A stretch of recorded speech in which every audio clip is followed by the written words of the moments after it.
Yan ang aming ulam, mga lods. Ang aming almusalin ngayon, yan. Inihaw na isda. Yan, grabing usok dito, mga lods.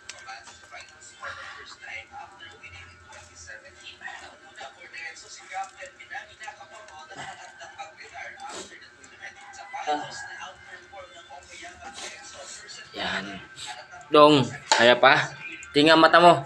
Tingin. Huwag kang umiyak. Di mo dibdibin ang problema. Isda lang yan. Yan. Yan mga lods. Good morning, good morning. Yan nga palang aming almusal ngayon. This video nga pala yan. Lods, so. Medyo hilaw. Luto sa apoy, hindi sa baga. Kaya ang tao dyan, lechon na amoy usok. Ito, konti na lods. At nadala kayo na sa palengke at nakabili tayo ng kukunti. Yan. Ito nga pala yung ginagawa namin mga lods. Yan. Dahil pang gagawin. Diyos ko. Medyo abutin pa tayo ng mga one month dito siguro.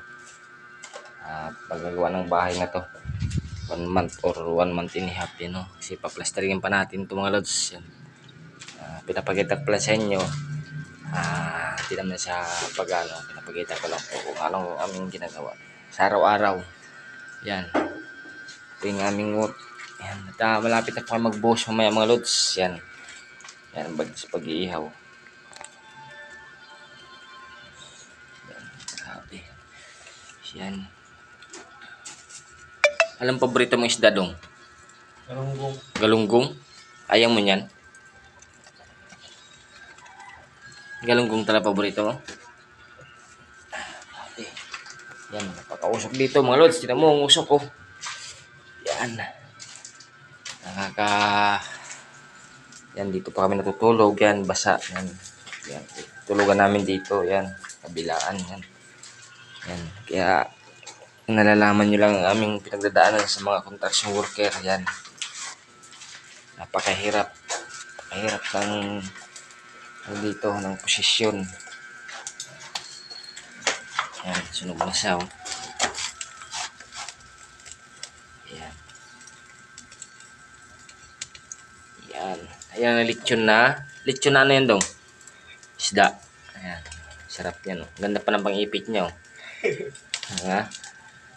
Ganun lang kasimple ang buhay. Sa araw-araw ang pamumuhay ng bilang isang mahirap na mamamayan na hindi tayo pinanganak sa mayamang buray. Yun lang talaga. Thank you for watching.